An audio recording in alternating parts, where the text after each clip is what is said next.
दिसपुरनिफ्रायसो दिनैहाय दानि इउपिपिएलनि खुंगिरि नेताफोरखौ नाथार सुनानै बे लागामखौ हमै हमै बिपिएफ सरकारनि समावहाय बिटिसिआव मा जौगाथाय जादोंमोन आरो दायो मा बिथिङै जोबलांगासिनो दङ नैबे बाथ्राखौ जाय एमएलए रबिराम नार्जारी बिथां साराहाय गावनि मोनदांथिनिफ्राय बा गाव नुनायनिफ्राय माखासे बिथिङै फोरमायथिनाय नैबे भिडिअखौ नोंथांमोननि गेजेराव आं दसे उनाव होनो थांगासिनो दं। नाथाय मोनसे बाथ्राखौसो आङो बुंनो लाग्रोदों बेनि सिगां जिहेथु जोङो दायो बे पलिटिकेल बिथिङावहाय जे दानि थासारियाव जों नुबाय थायो जे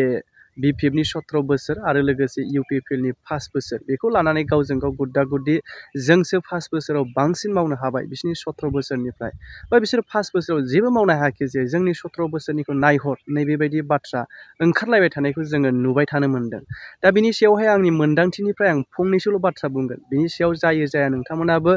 मोनदांथिखौ फोरमायहरनो हागोन बेवहाय आङो रावनिबो साइड जानानै बाथ्रा बुंनाय नङा जि मोनदांथिखौ आं मोनदांदों बेखौनो फोरमायगोन। जिहेथु जोङो साननानै नायहर जे बिपिएफनि 17 बोसोरनि जे बिटिसिआव खामानि मावबोनाय बिथांमोना लासै लासै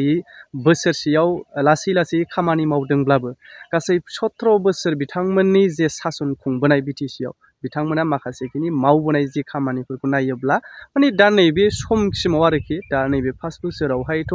मा मावनो हास्लाबनो ना बिनि गेजेरावहायनो नांगौ माखासे बिथिंखौ मावदोंब्लाबो बोरै 17 बोसोर गाहामनि मावनायजों बोरै हास्लाबनो नैबेबायदिबो बाथ्रा जायो आरो दा नाथाय बाथ्राया नैबो जायो जिहेथु नैबे 5 बोसोरल' नालाय बिसोरना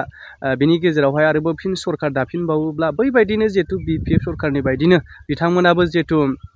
17 बोसोर जिहेतु खुंथाय खुंनो मोनोब्ला हयथ' बिथांमोननिजों समानसेबां खामानिबो मावहैनो हागौ बा बाराबो मावहैनो हागौ आं नैबेबायदि मोनदांथिखौ मोनो आरो दा नाथाय बिथांमोननि गेजेराव बेखौ लानानै ओरैबायदि गुद्दा गुद्दि जायोना दासिमावहाय जों बेबायदिखौ नुगासिनो दङ हयथ' जाखागोन बे मोनसे पलिटिकेलि बिथिं हिसाबै बेबायदि बाथ्रा दान्थेलायनाया जाखागोन। दा अब्ला आं जायखौ इन्ट्र' भिडिअ होदोंमोन नैबे भिडिअखौ जोबजासे नायनायनि गेजेरजों नोंथांमोना मोनदांथिखौ फोरमाय हाग्रामानि खुंनायनि दिनाव इउनिभार्सिटि जादों बेखौथ' नों मानिथारनांगोन जे इउनिभार्सिटिया जोंनाव गैयामोन। हाग्रामा महिलारिनि सासननि दिनाव CIT जादों इन्जिनियार फरायनो डक्टर फरायनो MA फरायनो दिनै बेफोर गासैबो जाजोबदों। लामा गैयिया लामा जादों जाम्फै गैयियाव जाम्फै जादों दालां गैयियाव दालां जादों मोजां स्कुल बिल्डिं कलेज बिल्डिं न' जाबोदों। मा जौगाखाङाखै अनेक जौगाखांदों। सानथ्र'हायि बर' फिसाफ्रा साख्रि मोनदों सानथ्र'हायि बर' फिसाफ्रा साख्रि मोनदों न'खर साफ्रोमबो मोनजोबाखै जानो हागौ खिन्थु फेलु फालु जोंनि बर' बिदा फंबायफ्रा साख्रि मोनबोदों बेखौथ' नों नंखाय होननो हाया। सानथ्र'हायि जोंनि हिनजाव माने जोंनि बिब' बिनानावफ्रा सेल्फ हेल्प ग्रुपनि नामाव फैसा मोनबोदों ग्रेन्ट मोनदों न' मोनदों IAY गामि लामा जादों पाका रड जादों CC ब्लकनि लामा जादों। सानथ्र'हायि गरिब गुन्द्राफ्रा सुजुग सुबिदा मोनबोदों। साथा लावथि नोङो बे कम्बल दुसानिफ्राय आरम्भ खालामनानै जेसेबां सुजुग सुबिदा रायजोफोरनो फिसानिफ्राय आरम्भ खालामनानै गिदिरसिम सुजुग सुबिदाखौ हाग्रामानि आमोलाव मोनबोदों। हाग्रामा महिलानि सरकारा होबोदों। खिन्थु नोंथांमोनहा नायदो दानि गभर्नमेन्टआव मा होदों मा होआखै। दानि गभर्नमेन्टआ जेबो होनो हानाय अबस्थायाव गैया। मानो बिथांमोनहा सरकारखौ दिनैहाय दिसपुरखौ जायफोर खुंग्रा दिसपुरखौ सालायग्रा बेबायदि हानजाफोरनि दारैसो बिसोरो लागामखौ हमजागासिनो दङ। दिसपुरनिफ्रायसो दिनैहाय दानि इउपिपिएलनि खुंगिरि नेताफोरखौ नाथार सुनानै बे लागामखौ हमै हमैसो दिनैहाय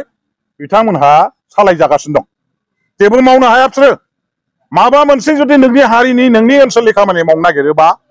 बेनि थाखाय थाखा नांगौ फैसा नांगौ बेनि थाखाय स्किम हमनांगोन। दिनै आसाम गभर्नमेन्टआ हरा मानो बिथांमोनहा बे ओनसोलनि जौगाखांनायखौ लुबैया जोंनि हारिनि जौगाखांनायखौ लुबैया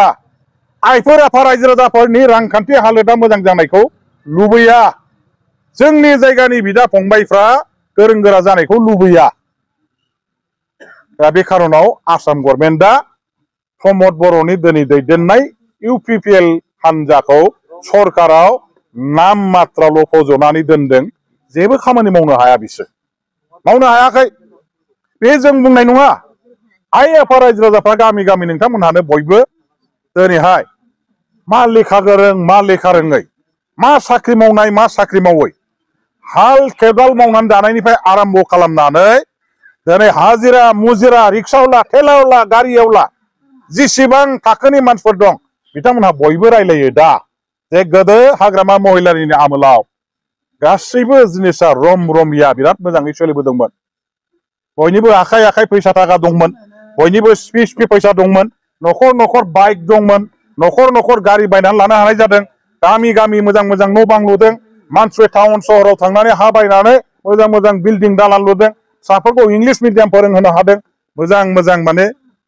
न'खर संसार दानायाव सोलिबोनो हादोंमोन बेखौ बयबो बुङो दिनैनि दिनाव नायदो दाना बै रमणी आश्रमनि हाथायाव बै नोंथांमोननि लावदङानि हाथायाव दखानाव मा रायलायो जे जिनिस बायनो मानसिफोरनि पकेटाव फैसा गैया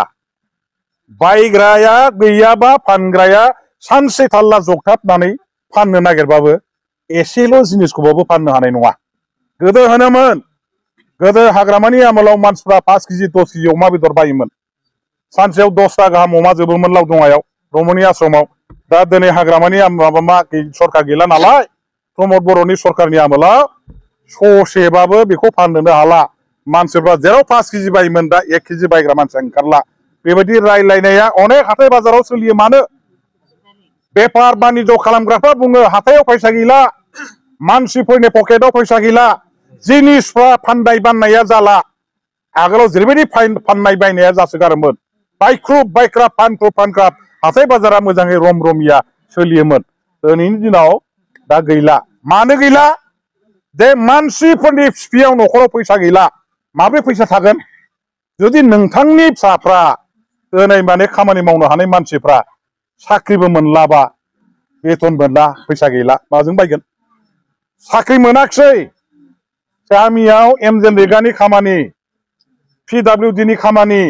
WFTनि खामानि सिडि फान्ड PNRDनि फान्ड ब्लकनि किलु फालु गोदो खामानि मोनोमोन जोंनि सेंग्राफ्रा ग्रुप ग्रुप जानानैबो मोनो गावबागाव सानै साथामजों ज' जानानैबो मावोमोन बेबायदि सानथ्र'हायै खामानि जोंनि सेंग्राफ्रा जोंनि आइ आफा रायजोफ्रा गामियाव बयबो मावनो मोनोमोन आरो फैसा बिदिजों फैदोंमोन दिनैनि दिनाव दा नैबे प्रमद बर'नि सरकार जे सोलिबाय थादों जोंनि सेंग्राफ्रा गामि गामि जेसेबां दं लेखा गोरोङानो होन दिनै लेखा रोंदोंबाबो साख्रि मोनाखै बेनि न'खरा माब्रै मोजां जागोन बेनि न'खराव फैसा बोरै फैगोन बायनाय फाननाया बोरै सोलिगोन सानथ्र'हायै सेंग्राफोर दङ बेखार लेखा रोंनाय लेखा रोङै दिनै कन्ट्राक्ट गैया बिजनेस गैया एमजेनरेगा गैया सिडि फान्ड गैया PNRD गैया PWDनि जेबो खामानि गैया मानसिफ्रा बबेनिफ्राय फैसा मोनगोन दाना बे जोंनि बिदा फंबायफ्रा सेंग्राफ्रा बहा माबे खामानि मावनानै बोरै इनकाम खालामनानै बिसोरनि पकेटाव फैसा फैगोन गैया फैसा गैया जायनि थाखाय दिनै दतमा हाथायाव जेरैबायदि बेसाखिना जानांगौ बिदि जाला रमणी आश्रमनि हाथायाव सेरफांगुरि हाथायाव जेरैबायदि बायलायनाय फानलायनाय जानांगौ बे जाला बिजनेसा डाउन जालांबाय एकमात्र खारना जाबाय दानि सरकारा बेखौ जानायनि गुदियाव दानि सरकारा जोंनि मानसिफोरनो जेरैबायदि थांनानै थानायनि बेलायाव थाखा फैसा खामायनायनि लामा होनो हानांगौमोन कन्ट्राक्ट थिका बेफार बानिज्य इन्डास्ट्रि कम्पानि गायसननानै साख्रि बाख्रि मोननायनि बेबस्था खालामनानै नैबेखौ जेबो खालामनानै होनो हायैनि थाखायनो दा जोंनि बिदा फंबायफ्रा पकेट खालि जोब